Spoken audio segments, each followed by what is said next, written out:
পাকা তালের তো অনেক পিঠে খেয়েছেন, তবে পাকা তাল দিয়ে এভাবে একবার এই সুন্দর ইউনিক রেসিপিটা বানিয়ে দেখুন। খেতে কী যে ভালো লাগে, একবার বানিয়ে খেলে বারে বারে খেতে ইচ্ছে হবে। দেখতে যেমন সুন্দর, খেতে দুর্দান্ত হয়। আর যাকে বানিয়ে খাওয়াবেন প্রশংসা না করে থাকতে পারবে না। রূপার রন্ধনশালায় আপনাদের সকলকে অনেক অনেক স্বাগত জানাই। চলে এসেছি প্রতিদিনের মতো আবার একটা নতুন রেসিপি নিয়ে। তো আজকের আমি তাল দিয়ে সুন্দর একটা রেসিপি শেয়ার করব। তো তাল দিয়ে সবসময় পিঠে না বানিয়ে তো এই নতুনত্ব রেসিপিটা বাড়িতে একবার বানিয়ে দেখুন। খেতে যেমন সুন্দর আর বাড়ির প্রত্যেকে ভীষণভাবে পছন্দ করবেন। বানানো খুবই তাড়াতাড়ি হয়ে যায়। তো আপনার সঙ্গে থাকুন আর প্রথম থেকে শেষ পর্যন্ত পুরো রেসিপিটা দেখতে থাকুন। আশা করি আজকের রেসিপিটা আপনাদের অনেক ভালো লাগবে। আর আজকের রেসিপিটা ভালো লাগলে চ্যানেলটা সাবস্ক্রাইব করে রাখবে। আর যারা ফেসবুক থেকে দেখছেন তো পেজটা ফলো করে পাশে থাকবে। আর আমার এই চ্যানেল ছাড়াও আরও একটা চ্যানেল আছে, তো তার নাম হলো রূপার ব্লগ অ্যান্ড বিউটি। তো সেই চ্যানেলে আমি বিভিন্ন রকম বিউটি টিপস ব্লগ শেয়ার করি। তো তোমরা যারা আমার ব্লগ দেখতে পছন্দ করো তো সেখানে গিয়ে দেখে আসবে। আর লিঙ্ক আমি ডেসক্রিপশানে দিয়ে দেবো। প্রথমে আমি একটা বাটিতে নিয়ে নেব হাফ বাটি টক দই। টক দইয়ের মধ্যে অল্প একটু লবণ দিয়ে দেব হাফ বাটি গুঁড়ো চিনি। তো চাইলে আপনারা গোটা চিনিও দিতে পারেন। আর 2 চামচ দিয়ে দেব সাদা তেল। তো প্রথমে সব কিছু একটু ভালো করে মিশিয়ে নেব। এটা ব্লেন্ডার দিয়ে একটু এইভাবে ফেটে নিতে হবে।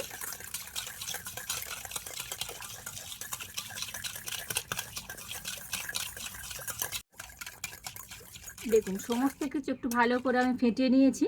আর এবার আমি এর মধ্যে দিয়ে দেব 1 বাটি শুকনো আতপ চালের গুঁড়ি। তো যে বাটি মাপ করে আমি হাফ বাটি টক দই নিয়েছি, আর সেই বাটি মাপ করে এখানে আমি নিয়ে নিয়েছি 1 বাটি আতপ চালের গুঁড়ি। দিয়ে দেব হাফ বাটি ময়দা, হাফ বাটি নারকেল কুড়ো। তো হাতের কাছে যদি নারকেল কুড়ো থাকে তো একটু দিয়ে দিবেন, এতে করে পিঠাটা খেতে কিন্তু অনেক বেশি ভালো লাগবে। আর এখানে আমি নিয়ে নিয়েছি তালের পাল্প, হাফ বাটি দিয়ে দেব।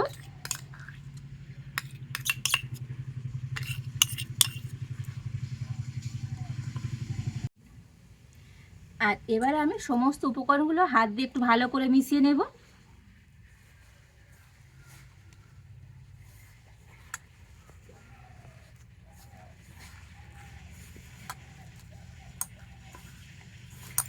তবে এর মধ্যে কোনো রকম জল দেওয়া যাবে না, এই তালের পাল্পটা দিয়েই কিন্তু এটাকে মিশিয়ে নিতে হবে।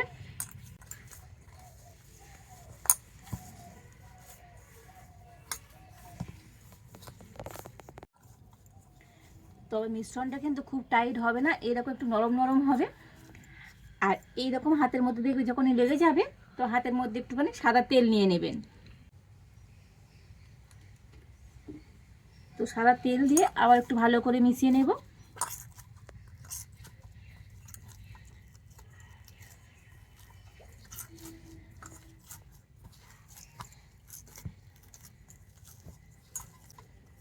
দেখো এটাকে কিন্তু সুন্দর করে হাত দিয়ে মেখে নিয়েছি। এইরকম একটু নরম নরম করে কিন্তু মাখতে হবে। দেখেই বুঝতে পারছেন ডোটা কতটা নরম আছে। আর এবার আমি এই ডোটাকে 5 মিনিটের জন্য ঢাকা দিয়ে রেখে দেব। তো 5 মিনিট পর আমি ডোটা থেকে ঢাকাটা খুলে নেব। আর এবারে আমি এই ডো দিয়ে কয়েকটা লেচি কেটে নেব।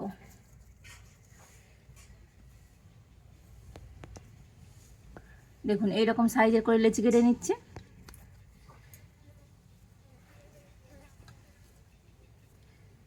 তবে পিঠেগুলো আপনাদের পছন্দ মতো ছোট বড় সাইজের করেও তৈরি করে নিতে পারেন। দেখুন এই সব কটা লেচি কেটে নিয়েছি।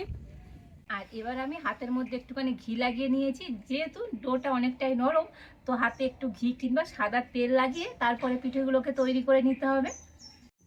এখান থেকে আমি একটা লেচি নিয়ে নিলাম। নিয়ে প্রথমে একটু গোল করে নেব, তারপরে একটু লম্বা করে নেব।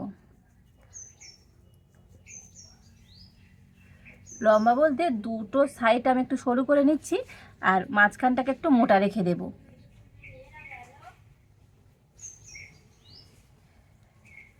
দেখুন পিঠেগুলোকে আমি এইভাবে তৈরি করে নেব।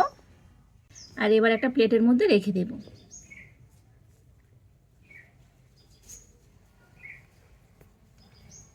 তো আরও একটা লেচি একইভাবে নিয়ে নিয়েছি। তো একেবারে একটা সহজ সুন্দর পিঠে বানাতে বানানো হয়ে যায় খুবই তাড়াতাড়ি। দেখুন এই আরও একটা পিঠে তৈরি করে নিয়েছি।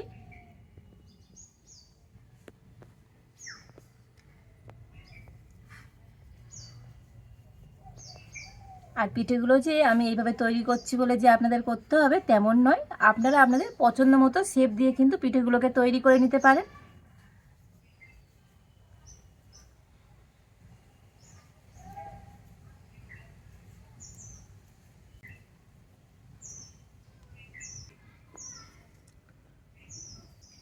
আর এইভাবে করে আমি এখন সমস্ত পিঠেগুলোকে তৈরি করে নেব। আর দেখুন এই সব কটা পিঠে আমি সুন্দর করে তৈরি করে নিয়েছি। আর এবারে দেখুন এখানে আমি একটা বাটি নিয়ে নিয়েছি, আর এর মধ্যে নিয়ে নেব 2 চামচ ময়দা,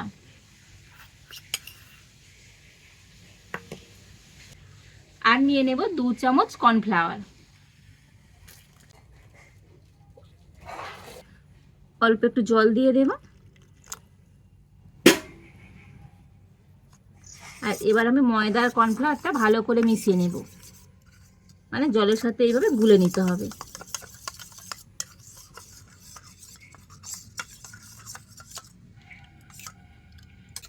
দেখুন ময়দা আর কর্নফ্লাওয়ারটা খুব ভালো করে আমি গুলে নিয়েছি, তবে খুব কিন্তু ঘন করে গলার দরকার নেই, একটু এরকম পাতলা করে গুলে নিলে হবে।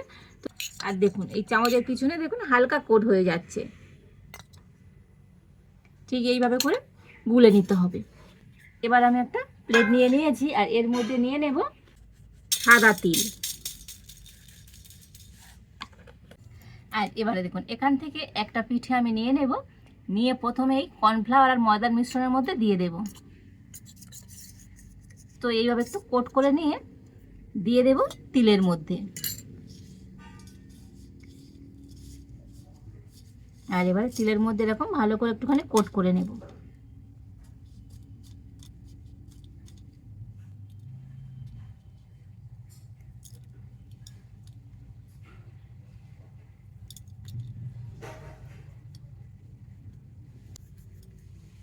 দেখুন তিলের মধ্যে সুন্দর করে কোট করে নিয়েছি, আর এবার একটা প্লেটের মধ্যে রেখে দেব। তো আবার একটা পিঠে আমি এই ব্যাটারের মধ্যে দিয়ে দিলাম, তুলে নিয়ে তিলের মধ্যে দিয়ে দেব।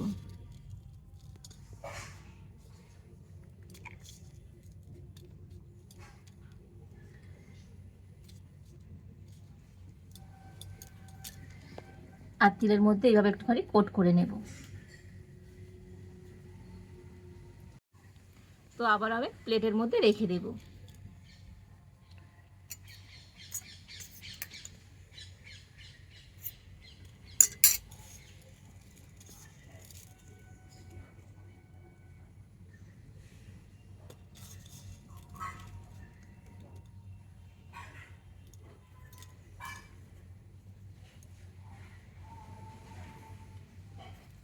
তো বন্ধুরা তালের পিঠে এইভাবে একবার ইউনিকভাবে করে দেখুন, বাড়ির প্রত্যেকে যেমন পছন্দ করবে, আর যাকে বানিয়ে খাওয়াবেন তো প্রশংসা না করে থাকতেই পারবে না। আর এইভাবে করে এখন আমি সমস্ত পিঠেগুলো এইভাবে কোট করে নেব।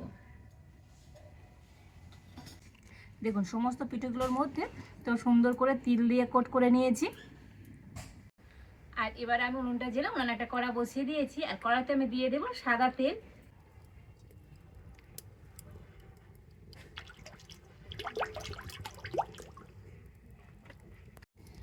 আর এই পিঠে ভাজার জন্য তেল কিন্তু খুব গরম করলে হবে না, একেবারে হালকা গরম তেলের মধ্যে পিঠেগুলোকে দিয়ে দিতে হবে।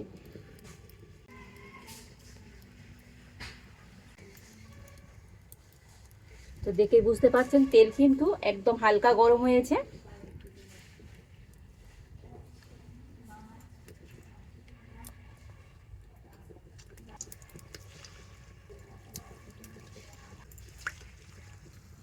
তবে একেবারে সব পিঠে দেবো না, দুবার ধরে পিঠেগুলোকে সুন্দর করে ভেজে নেব। তো প্রথমে কিন্তু পিঠের গায়ে কোনো রকম খুন্তি দেওয়া যাবে না, কড়ার ডান্ডা ধরে একটু আমি এরকম নাড়িয়ে চাড়িয়ে দেবো।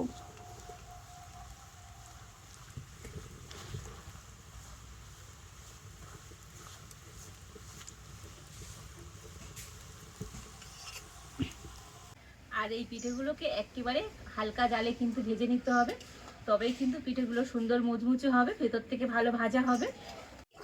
আর এবারে আমি পিঠেগুলোকে এইভাবে একটু নাড়ি চাড়িয়ে দেবো। এইভাবে নাড়ি চাড়িয়ে দিলে সব দিক থেকে কিন্তু সুন্দর সমানভাবে ভাজা হবে।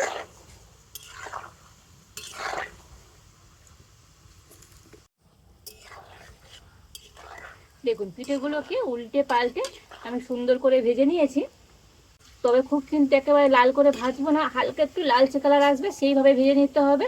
দেখুন কত সুন্দর দেখতে হয়েছে আজকের এই পিঠেগুলো, তো অসম্ভব সুন্দর লাগছে দেখতে। আর এবারে আমি ভালো করে তেল ঝরিয়ে তুলে নেব।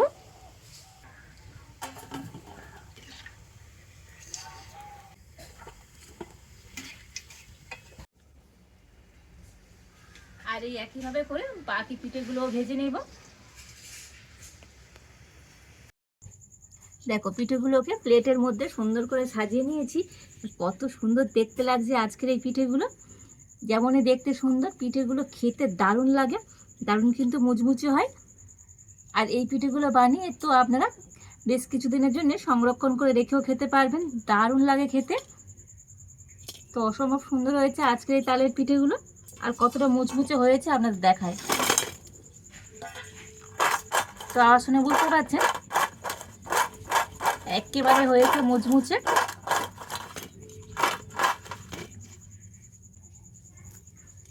দেখুন পিঠেগুলো এখন গরম আছে বলে একটু নরম আছে, যখন পিঠেগুলো একেবারে ঠান্ডা হয়ে যাবে সুন্দর কিন্তু মুচমুচে হবে, তবে বাইরে থেকে মুচমুচে হলেও ভিতরে কিন্তু সুন্দর নরম থাকবে। খেতে কিন্তু দুর্দান্ত লাগে এই পিঠেগুলো। তো একেবারে ইউনিকভাবে এভাবে পিঠে একবার বাড়িতে বানিয়ে দেখুন, খেতে কি যে ভালো লাগে, একবার না বানিয়ে খেলে বুঝতেই পারবেন না। ভিতরে যেমন নরম আর বাইরে সুন্দর কিন্তু মুচমুচে। তো বন্ধুরা আজকের আমার এই নতুনত্ব পিঠে রেসিপিটা আপনাদের কেমন লাগলো অবশ্যই কমেন্ট করে জানাবেন, ভালো লাগলে লাইক শেয়ার সাবস্ক্রাইব করবেন। আজ এই পর্যন্ত, আপনারা ভালো থাকুন, সুস্থ থাকুন, দেখা হচ্ছে নতুন কোনো একটা রেসিপি নিয়ে।